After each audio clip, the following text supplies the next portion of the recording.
Assalamu alaikum. Welcome back to Hilaal Live. Thanks for joining us on channel 347. Also on our live stream, www.hilaal.tv. Remember, we've also got two apps on our iPhone and Android where you can download as well. It's Monday, where we cover, we're calling it Mental Health Monday. Last week, I had the very knowledgeable, the very wise clinical psychologist in studio, and he's back today. Brother Rafiq. Lockhat. Assalamu alaikum. So I'm delighted to be here again. It's my absolute pleasure having you here. I learned so much last week. We did a bit of an overall coverage of mental health and the various stages, the various conditions, if I can call it that. Yeah. But one of the conditions we spoke about is the myths surrounding mental health. And maybe today I thought we can expand that. And I'm going to open up the WhatsApp line as well. On the WhatsApp line, 07908525511. Do join us. And if you have a question, we'll pose that to Brother Rafiq in studio.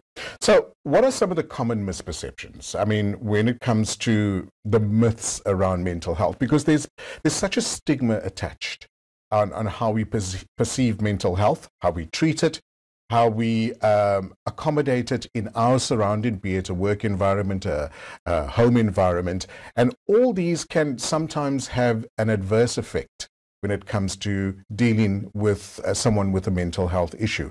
But let's start with some of the myths. What are some of the common myths? Yeah. So I think one of the things that the show does, we spoke last week, is we want to simplify mental health, and we want to demystify it. Right. And you recall the funny story. I said I grew up in Maritzburg. And so in the 60s, parents would take their children to Fort Napier Hospital, Correct. where there was one section where you could see the patients, a small section of what we now call psychotic patients. Right. And they take us there to frighten us and say that if you don't behave, we're going to put you in here or you're going to become like that. Yeah. Yeah. And so I think that's been quite a pervasive thing. Okay. And I think that that those myths endure partly because of Hollywood movies. So there are many myths. We're not going to cover them all. But, Sure. but the first, I think the most common one to cover is that mental health is rare. Okay, a mental health condition is rare. It's not. The World Health Organization has said that in a lifetime, 1 in 4 people will suffer from some mental health condition. It means basically a quarter of the world's population. Correct. At some point will have a mental health condition. Right. So there's, 8 of us here? At least 2 of us, if I got my maths right, will have a mental health condition. So that's first myth. It's not rare. It's more common than we think, more common than we would like, and more common than we'd like to talk about. So that's number one. It's not rare. It's very common. And so one must expect that. So when we maybe unpack that very statement that you said as well, as much as you alluded to that it's not rare, I think the rare part is that people don't deal with it or identify that they have a mental condition. Right. So I'll come to the next part, that second myth that everybody with a mental health condition is violent and aggressive. Right. Completely not true. Right. Absolutely. That's like saying everyone with a physical illness has cancer. That's not true. There are a range of illnesses. You can go from a common flu, well, like a cold, to flu, to bronchitis, and then to pneumonia. Right. It's a range. If you got cold, you don't have pneumonia. And I think, again, the movies is what really generates this thing about. So there's a small percentage of people who have what we call psychotic illnesses. And even a very specific type, we'll talk about that another time. Those can become violent. Okay. But it's minuscule compared to the rest. But if you watch the movies, you would believe that every single person who's mentally ill is like that. Like when I grew up again, we thought every mental illness was the people we saw behind the fence at Fort Napier Hospital. Not true. Small percentage. But it's an enduring myth. So the word mental illness then gets associated with violence. Right. And dangerousness. And hallucinations. And talking to yourself. And so people become afraid. And they think that, well, everyone with a mental illness looks like that. But my challenge to that again would be not everyone who has a physical illness has severe cancer. You have a range of things. So mental illness is again very vast, from, let's say, easier, simpler ones to the more complex ones. Gotcha. We recognize they're there. but not to the scale that people believe. And so they get frightened. So there's an obvious stigma attached. Yes. To mental illness, mental conditions, and this is why people choose or opt not to talk about some of the mental conditions that they have, their family have, friends, circle, and things like that. But, you know, do things like cultural beliefs contribute to myths surrounding mental health? Definitely. So last week I spoke about the example, right? The person who went on Umrah, and in the heat and the crowds, he got a genuine recognized panic attack. And if anybody has claustrophobia, like I often see many patients come to see me before they go for Hajj and Umrah. They want two things. I can't deal with crowds, can you help me? And I want to stop smoking. Right. And I don't want to smoke cakes. I don't want to smoke there, it's bad. But the panic attack, for example, okay, the heat and the crowds. So you can get that. And if you have previous claustrophobia, you could get it there, or agoraphobia. So the man gets a panic attack. And unfortunately, I think the medical person of part of the team was trying to be helpful and thought that he could talk him out of it by saying to him, how can you do this? You know, this is so embarrassing. You're here in front of the haram, and now you want to act like this. So many things in that statement. One, you're acting like this. You're not acting like that. He got it. It's a panic attack. Panic attacks, if people have them, they feel terrible. You think you're going to die. It's not like some random little sneeze. It's a big thing. A panic attack is a full-blown where you think that you're having a heart attack and you're going to die now.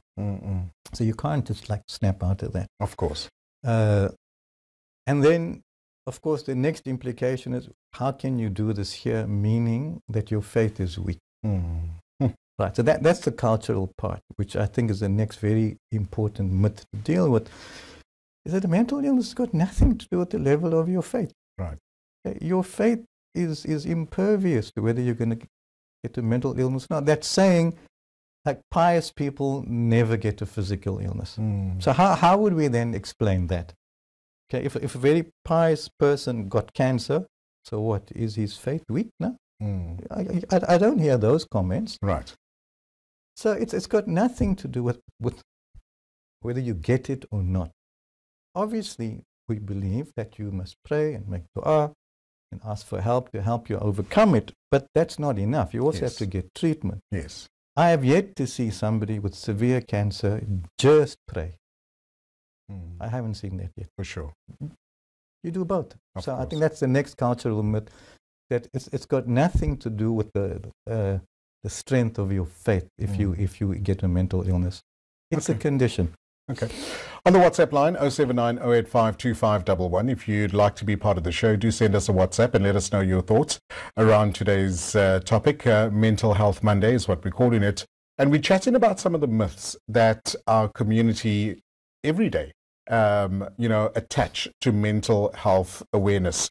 And we have Brother Rafiq Lockhat in studio chatting to us as well. You know, I'm very curious about the violent part, because we often hear that. And we often associate mental illness coming with, or people suffering from mental illness being very violent or can cause harm on people.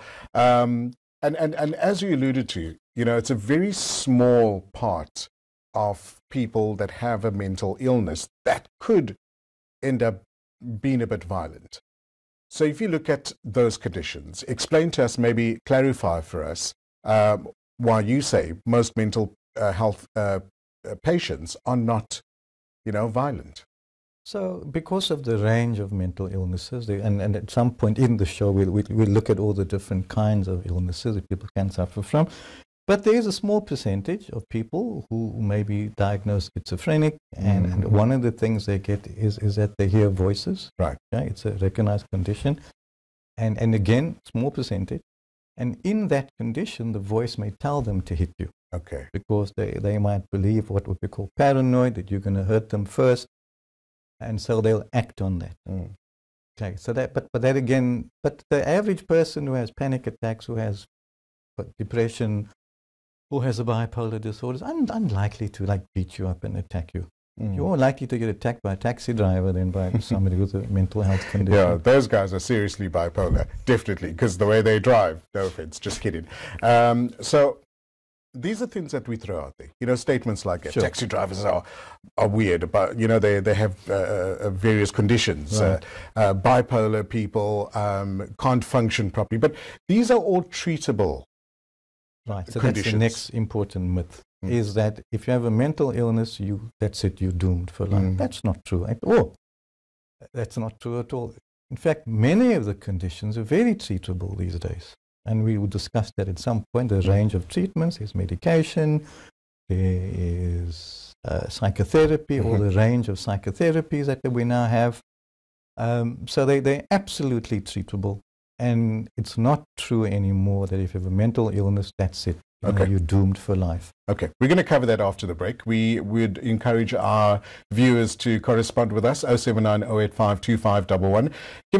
Send us a WhatsApp and let us know if you have any questions surrounding tonight's topic. We'd love to hear from you. We'd like you to be part of tonight's session and to just let Brother Rafiq know exactly what's challenging you right now. On the WhatsApp line, 079 085 2511. We're going to take a short break. When we come back, we continue with Hilaal Live. Assalamu alaikum. Thanks for joining us on Hilaal Live. It's Mental Health Monday, where we cover various issues surrounding mental health. And we encourage you, our dear audience, to be part of the show on our WhatsApp line, 079 085 2511. If you have any questions. In fact, we've got one that's come through, and I'm going to get to that very quickly. In studio, Brother Rafiq Lockhat, who is a clinical psychologist. Jazakallah so much once again for coming into studio and, sharing your wisdom around this topic, because it's something that we do need to speak about a lot more. We do. Okay. I've got a question that comes through, Sure. and maybe if I can cover it now. It says, what is the difference between anxiety and panic attacks, and how can it be treated naturally? Okay. In your experience. Sure. So anxiety, if you, again, imagine a cold, and then flu, and then bronchitis, and then pneumonia. So panic attack, you get anxiety, and then the more severe form is then called a panic attack. And then you get the more severe form of that called panic disorder. So anxiety is an unpleasant feeling. Right. Okay, you feel unsafe, so it's something called generalized anxiety disorder. That's a very common disorder. Many people have it. But it is just a feeling of unease continuously. Okay? You feel unsafe, you feel uncertain, things make you anxious. Panic attack is a more extreme form of that, where you actually feel like you're having a heart attack. Sure. So it's an extreme condition. In fact, most people get referred to the psychologist via ER, because people generally rush to ER. And of course you must, because it could be a heart attack. Right. And at some point we will talk about how do you distinguish physical illnesses. So you don't immediately say, it's a panic attack, because it actually could be a heart attack. Gotcha. It feels the same. You feel like you're going to die. Everything, your whole system is under emergency.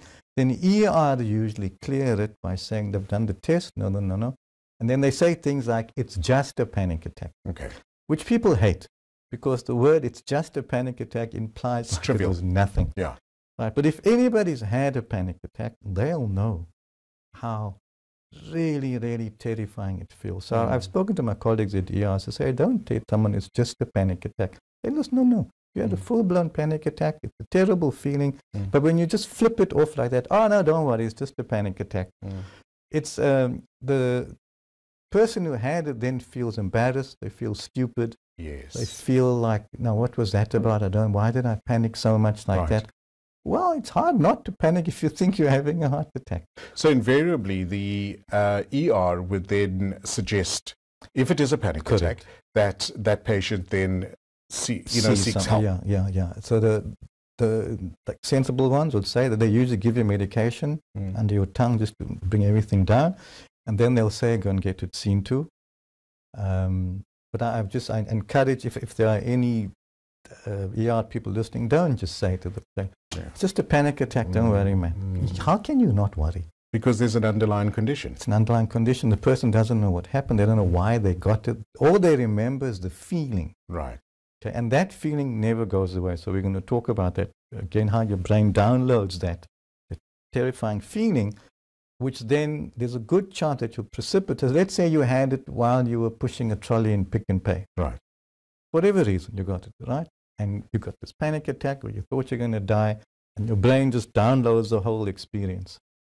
Of course, the next time, the moment you think about Pick n Pay, your brain goes, don't go there. That's where you had the panic attack. So now you start avoiding Pick n Pay. I'm using Pick n Pay as an example. Not picking on Pick n Pay. Gotcha. And then your brain goes, actually, in fact, you mustn't go to any supermarket because you're likely to get to there. Then your brain goes, actually, you shouldn't even go out of the house because you're likely to get it. And then the brain goes, in fact, you shouldn't travel anywhere because what if you get one and nobody can help you? So just a panic attack has narrowed your life down to basically, if you get it, say, while you're driving, for whatever reason, it's hot, traffic, irritated, and your brain goes, don't drive again, because that's where you got it first time. Then your brain goes, don't drive at all. Your brain goes in, don't go on any trips. So again, just a panic attack, okay, life becomes narrow and narrow. So if not treated, it may really condition the way you think. Right. As long as the ER has said to you it's not a heart attack. Because if it is, then it's no use diagnosing people with. I used to have some years, somebody came to me and said tension headaches, and I always say, go to your doctor. Let them check, because it's easy to say, oh, these are tension headaches, but you might have a tumor. Yeah. Okay, so lots of psychological conditions must first be checked out that they're not actually physical illnesses. I got you. Okay. We're in studio with Rafiq Lockhat, who is a clinical psychologist, on the WhatsApp line 079-085-2511. If you'd like to be part of tonight's conversation, you're more than welcome to send us a WhatsApp. So before the break, we were talking about the various myths with regards to various conditions, and one of the things that came out was that, mental patients, people with a mental condition, are violent. But one of the other things that's a myth as well is that people that suffer from a mental condition are only adults. Not so. We have younger patients as well. We have teenage patients, we have children these days. Okay, life is complicated, but also we're better able at recognizing them. So it's going to be a matric soon. Right. I can almost guarantee that it's a terrible thing, but we're going to have a few suicides. Wow. Okay, some children, teenagers are going to kill themselves because of the stress of the exams, because of the expectation of the families, because of how people are going to react. I'm not saying that it's going to always happen, but if you look at the stats almost every year, worldwide, there are usually some students who will kill themselves, right? Either swallow pills, hang themselves. It's an unfortunate topic. We must talk about it here. Sure. Exam anxiety, big thing for many students. So people get it. They have relationship breakups. They become depressed. You have a large amount of homes or parents that are divorced now as well. Divorce issues. So, and also remember, younger people don't have the resources that an adult should have. So they deal with it very differently. Right. Teenagers are notorious for not talking. Oh, yes. That's for sure. Right? They don't talk. They don't want to express themselves. So what they do is they end up internalizing it. And then it's very common. Teenagers cut themselves. It's very fashionable. It was a very common thing for teenagers to do when they're feeling like distressed. Like it's also become like a fashionable thing now. So it wasn't, my days, nobody cut. Right. But I wrote an article because if you know Zayn Malik, the singer. Yes, yeah.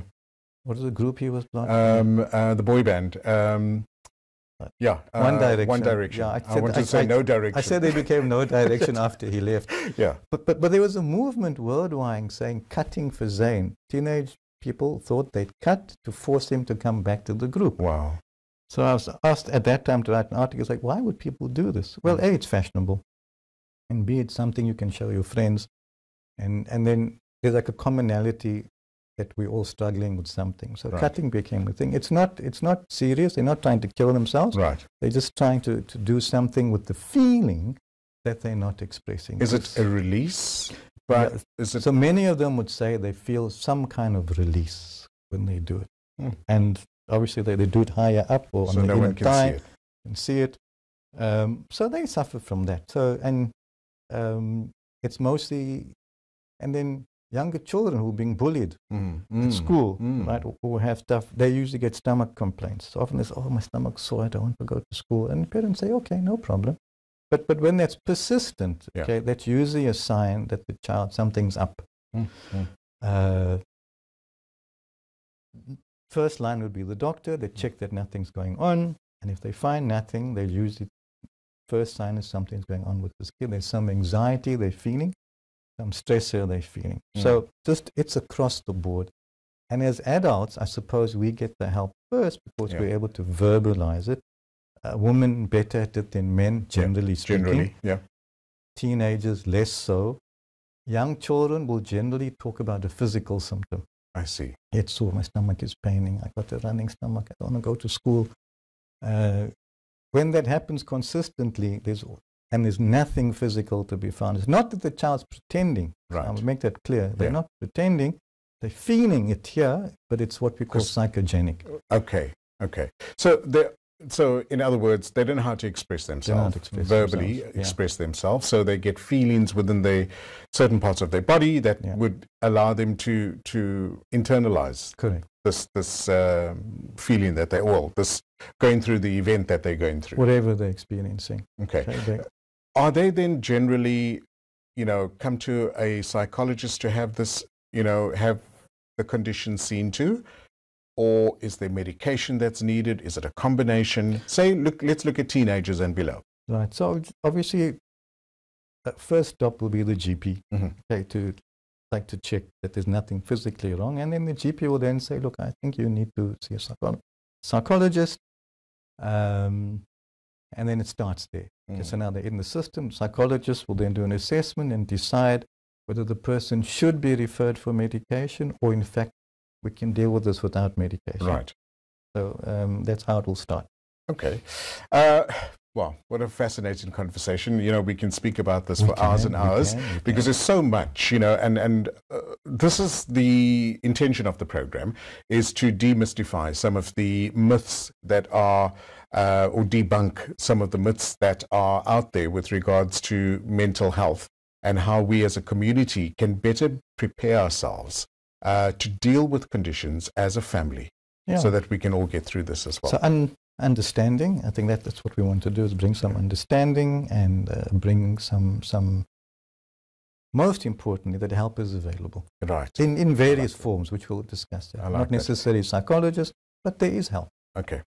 Brother Rafiq Lockhat, thanks so much for coming into studio. We look forward to next week's edition, inshallah. Enjoy the shows. Oh, yes, absolutely. I learned so much as well. Have a wonderful evening. Assalamu alaikum. Wa alaikum salam.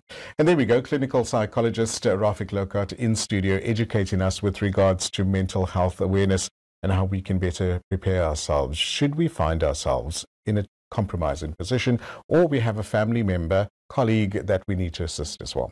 That's all that we have for you for this Monday evening from the Cape Town team, Sohail Barnes, Mohammed Parker, and from myself, Luqman Shadrack. Have a great evening. Assalamu alaikum.